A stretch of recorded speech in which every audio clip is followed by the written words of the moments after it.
Hello friends, मैं यशवीन आपका स्वागत करती हूँ तक्षशिला ट्यूटोरियल्स के ऑनलाइन चैनल पर। तो दोस्तों, आज हमारा चैप्टर 8 कंप्लीट हो जाएगा। आज हमारा लेक्चर होगा 8.9 जो कि इस चैप्टर का लास्ट लेक्चर होगा। तो अगर आपको कोई भी डाउट है इस चैप्टर में तो आप हमें कांटेक्ट करके पूछ सकते हैं। तो दोस्तों, आज का अपना लेक्चर शुरू करते हैं जो कि है 8.9। आज के लेक्चर में हमें पढ़ना होगा अल्कोहल और ड्रग्स के बारे में कि ये क्या होते हैं, किस प्रकार से होते हैं और इनका सेवन हमारी सेहत पे किस प्रकार से असर डालता है और इनके रोकथाम, इनके बचाव के उपाय भी पढ़ेंगे। तो दोस्तों, आज दो टॉपिक हम क्लियर करेंगे, एक होगा ड्रग्स और एक होगा अल्कोहल। ड्रग्स सबसे पहले पढ़ेंगे और उसके बाद पढ़ेंगे अल्कोहल को।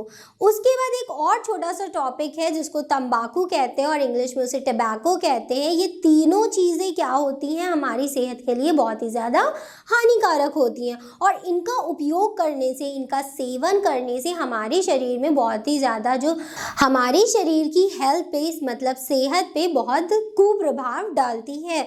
तो दोस्तों, चलिए शुरू करते हैं आज का लेक्चर। इसमें हमें सबसे पहले क्या पढ़ना है, ड्रग्स के बारे में कि ड्रग्स क्या होते हैं, ड्रग्स क्या हमारे शरीर पे क्या प्रभाव डालते हैं। तो आज के लेक्चर में ड्रग्स है और अल्कोहल के कुप्रयोग कि इनका उपयोग करने से हमारे शरीर पे, हमारे स्वास्थ्य पे क्या बुरा असर पड़ता है।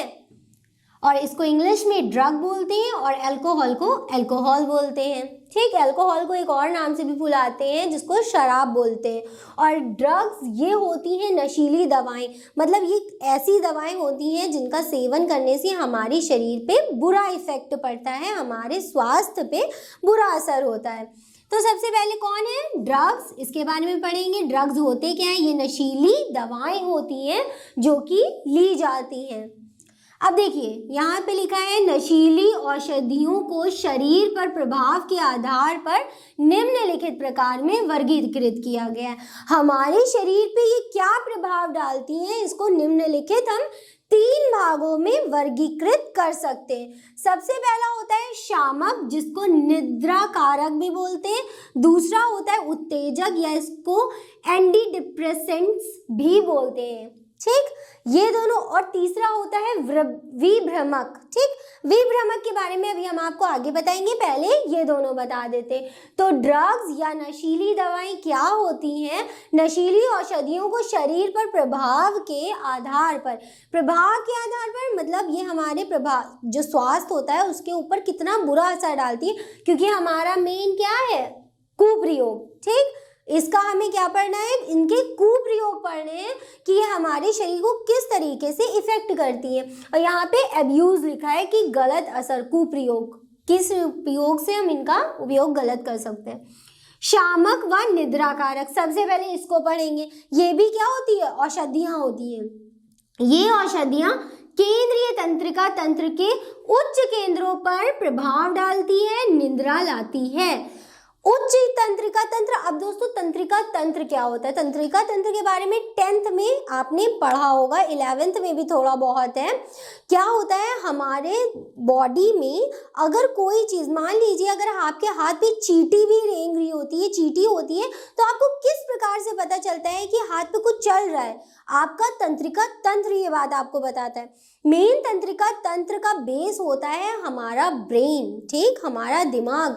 और दिमाग से पूरे शरीर में क्या होती है, सेंसरी नर्व्स होती हैं जिनको क्या बोलते हैं, न्यूरॉन बोलते हैं। ठीक दोस्तों, वही हमारा बहुत सारे न्यूरॉन्स मिलके ही तंत्रिका तंत्र बनाते हैं। अब देखिए, तंत्र लिखा है हमने, तो तंत्र काफी सारी चीजों से मिलके बना होता है, मतलब उसको बनाने के लिए काफी छोटी सब यूनिट्स मिलके बनती होती हैं। तो वो होती है न्यूरॉन्स। न्यूरॉन्स के बारे में आपने पढ़ा ही होगा, कुछ इस प्रकार से होते हैं न्यूरॉन। ठीक, ये देखिए, इस प्रकार से न्यूरॉन होते हैं, बीच में केंद्रक होता है। ये हमारी पूरी बॉडी में मिलते हैं, इवन हमारे दांतों में भी मिलते हैं। दांतों की जो रूट्स होते हैं वहां भी मिलते हैं। कैसे मिलते हैं, जब दांत टूटता है तो दर्द होती है ना, जहाँ पे दर्द होती है मतलब वहां पे क्या है, न्यूरॉन्स हैं। ठीक, आप अपने बाल काट सकते हैं, अगर बाल की एजेस काटे नीचे की तरफ तो दर्द नहीं होता है। ठीक, लोग बाल कटवाते हैं तो क्या आपको जरा सा भी दर्द होता है जब आप अपने बाल कटवाते हैं, नहीं ना।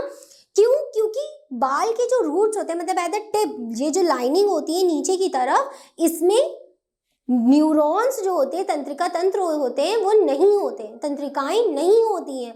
लेकिन अगर आप अपने बालों को खींचे, रूट से खींचे, जड़ों से खींचे, तो आपको दर्द होती है। क्यों? क्योंकि वहां पे तंत्रिका तंत्र उपस्थित होता है, वहां पे तंत्रिकाएं उपस्थित होती है, मतलब वहां पे न्यूरॉन होता है।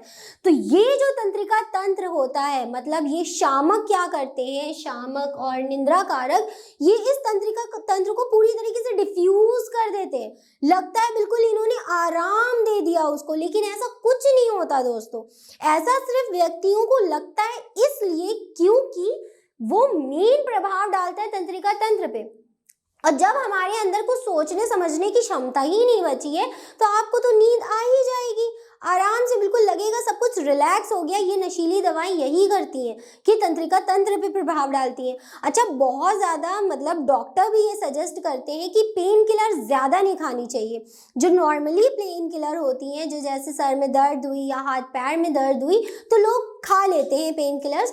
तो इसको रेगुलर बेसिस पे नहीं खाना चाहिए। इसको रेगुलर बेसिस पे क्यों नहीं खाना चाहिए? क्योंकि ये भी एक तरीके की नशीली दवा होती है जो कि हमारे तंत्रिका तंत्र पे प्रभाव डालती है।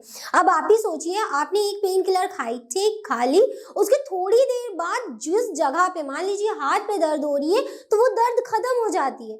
आपको ऐसा लगता है कि ये दर्द खत्म हो गई, लेकिन वो दर्द खत्म नहीं होती है।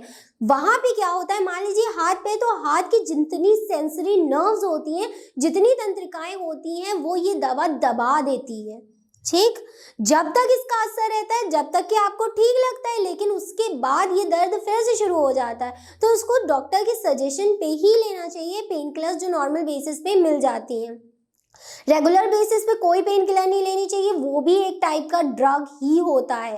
ठीक दोस्तों, तो जो शामक होते हैं या निंद्रा कारक होते हैं, जो नींद उत्पन्न करते हैं, वो क्या काम करते हैं? ये औषधियां केंद्रीय तंत्रिका तंत्र के उच्च केंद्रों पर, मतलब जो हाईली एडवांस्ड केंद्र होते हैं, जो कि हमारे मेन सेंसेशन के लिए उपयोग करते हैं। अगर आपको कोई टच भी करता है, तो आपको कैसे पता चलता है कि कुछ टच हुआ है? क्योंकि तंत्रिका तंत्र। अब मान लीजिए अगर आपका पैर कहीं पे लड़ गया, तब भी तो आपको लगेगा हाय पैर लड़ गया, दर्द होती है।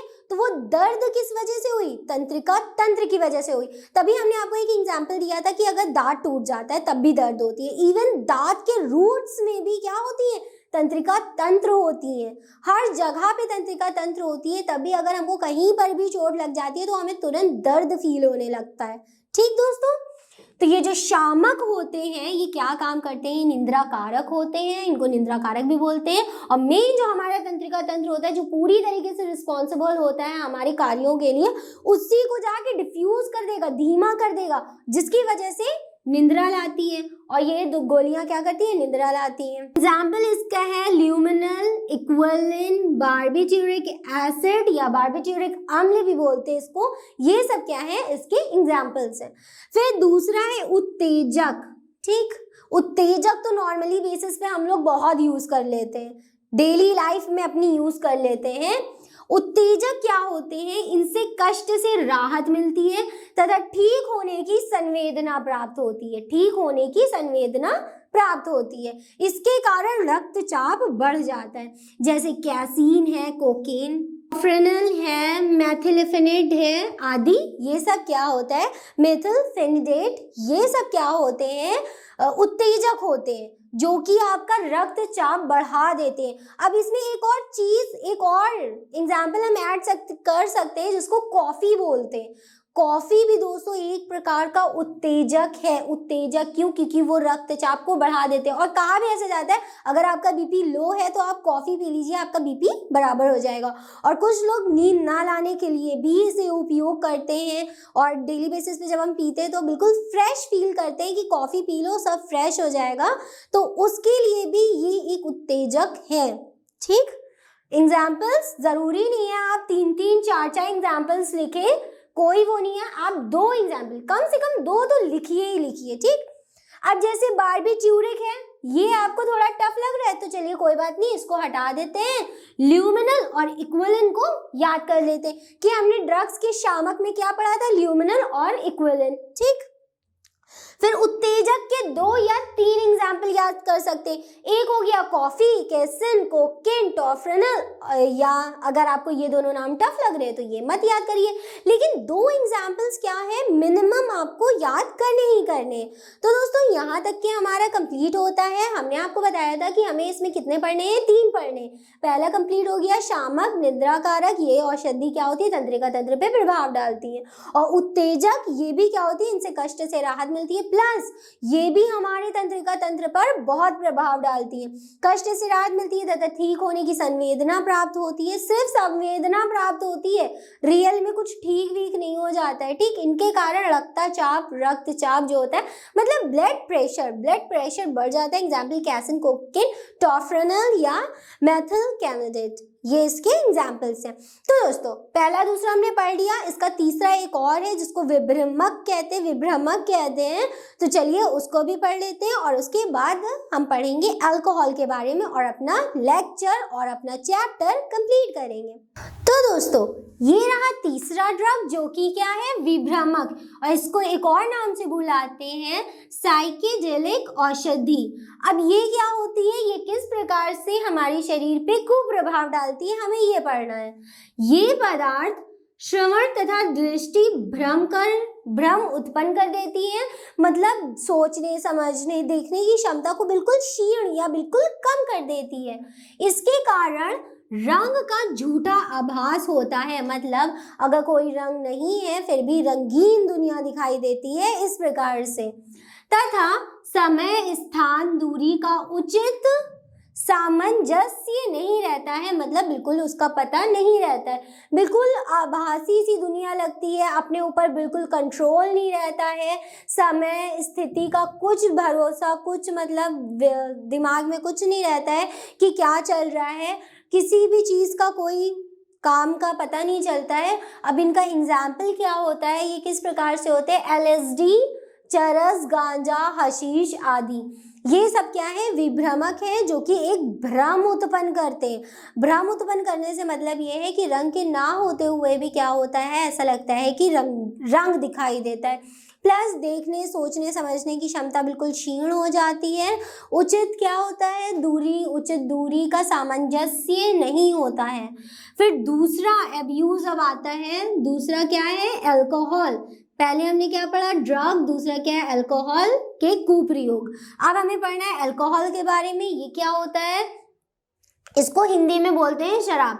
अब हमारे शरीर पे ये निम्नलिखित प्रभाव डालता है। ठीक, अल्कोहल, शराब के सेवन से तंत्रिका तंत्र दुर्बल हो जाता है। जो हमारा तंत्रिका तंत्र होता है, जो कि हमने आपको बताया हमारे पूरे शरीर का सेंसेशन, वो क्या होता है, बहुत ही ज़्यादा दुर्बल हो जाता है, जिससे आत्मनियंत्रण समाप्त होना, मतलब बिल्कुल जो इंसान इसका सेवन करता है वो अपने आत्मनियंत्रण में नहीं होता है, बिल्कुल सुध-बुध खो बैठता है, इस तरीके से भी कह सकते हैं। आत्मनियंत्रण उसका बिल्कुल समाप्त हो जाता है। मस्तिष्क कमजोर होना, स्मरण शक्ति क्षीण होना, मतलब कोई भी चीज को स्मरण करने की जो शक्ति होती है वो बिल्कुल क्षीण हो जाती है। कुछ अच्छे बुरे का पता नहीं लगता है, कौन अच्छा है कौन बुरा है ये सब का बिल्कुल पता नहीं चलता है, क्योंकि जब उसका आत्मनियंत्रण ही उसके पास नहीं है, वो अपने नियंत्रण में ही नहीं रहता है, इधर उधर चलता फिरता रहता है, पता नहीं क्या क्या होता है। मस्तिष्क कमजोर होना, स्मरण शक्ति क्षीण होना, विचार शक्ति लुप्त होना। अगर कोई अल्कोहलिक पर्सन है जिसने मतलब ड्रंक है वो, तो उसकी सोचने समझने की जो क्षमता होती है वो बिल्कुल कम हो जाती है, विचार शक्ति क्या होती है, बिल्कुल लुप्त हो जाती है इत्यादि। ये उसके क्या है, प्रभाव है। ये इस प्रकार से ये क्या करते हैं, शरीर में प्रभाव डालते हैं। दूसरा पॉइंट हम इसका है, अल्कोहल आमाशय तथा आंतों की श्लेष्मिका झिल्ली को हानि पहुंचाता है। इस प्रकार से भी कह सकते हैं जो स्टमक की लाइनिंग वॉल्स होती हैं, मतलब जिससे स्टमक पूरा बना होता है, उसको ये एक प्रकार से जला देती है, इस प्रकार से हानि पहुंचाती है। क्योंकि जो शराब होती है उसमें क्या होता है, बहुत ज़्यादा एसिडिक नेचर का होता है, वो लगता है कि गला जलने लगा है, शायद ऐसा होता हो। और क्या होता है कि आमाशय भी की जो लाइनिंग होती है उसको हानि पहुंचाती है, जला देती है उसको। फिर शरीर में विटामिन की कमी हो जाती है। ठीक, फिर नेक्स्ट आखिरी पॉइंट है हमारा अल्कोहल का सेवन कैंसर का कारण भी बनता है। अब अल्कोहल का सेवन क्यों नहीं करना चाहिए, एक और इसमें छोटा सा टॉपिक है, टबैको मतलब तंबाकू। और तंबाकू जैसे निकोटीन, ठीक, निकोटीन वो सिगरेट के अंदर जो पाउडर ऐसा कुछ भरा रहता है पत्ती पत्ती जैसा, वो निकोटीन की सूखी हुई पत्तियां होती हैं। जब उसको जलाते हैं तो उसी का धुआं क्या करते हैं लोग इनटेक कर लेते हैं, इनटेक करके फेफड़ों में चला जाता है, वो रेस्पिरेटरी सिस्टम से होते हुए मतलब श्वसन नाल से होते हुए पूरे श्वसन के पैसेज से होते हुए वो कहाँ तक चला जाता है, फेफड़ों तक चला जाता है। और फेफड़ों के बाद क्या होता है, वो हमारी पूरी बॉडी में वही धुआं सर्कुलेट होता रहता है। तो दोस्तों तंबाकू भी किसका कारण बन सकता है, कैंसर का कारण बन सकता है। फेफड़ों का कैंसर सबसे ज्यादा होता है तंबाकू से, और मुंह का कैंसर, ठीक, फेस का कैंसर, मुंह का कैंसर मतलब ये माउथ का कैंसर, और फेफड़ों का कैंसर सबसे ज्यादा किसकी वजह से होता है, टबैको की वजह से, तंबाकू की वजह से, तंबाकू का सेवन करने से। या तो उसको आप मुंह से लेके खा सकते हैं, ठीक, और दूसरा होता है कि उसको सिगरेट में भी भर के लोग कंज्यूम करते हैं। और जो चरस और गांजा होता है इसको भी सिगरेट में भर के लोग यूज कर सकते हैं। ये सब इसके कुप्रभाव होते हैं। तो चलिए दोस्तों, यहाँ पे हमारा लेक्चर, हमारा टॉपिक दोनों खत्म होता है। चैप्टर 8 यहीं पे खत्म होता है, हमें यहीं तक इसमें पढ़ना था। अल्कोहल, ड्रग्स और तंबाकू जो भी है, टबैको, यहाँ पे कंप्लीट होता है। तो दोस्तों आज का हमारा लेक्चर और हमारा चैप्टर यहीं पे कंप्लीट होता है। इस लेक्चर से रिलेटेड सारे नोट्स आपको नीचे डिस्क्रिप्शन बॉक्स में मिल जाएंगे। फिर भी अगर आपके कोई डाउट्स है तो आप हमसे कांटेक्ट करके क्लियर कर सकते हैं उसको। तो दोस्तों आज के लिए बस इतना ही, मिलते हैं अपने नेक्स्ट लेक्चर में एक नए चैप्टर के साथ। तो दोस्तों आज के लिए बस इतना ही, मिलते हैं अपनी नेक्स्ट क्लास में। Thank you.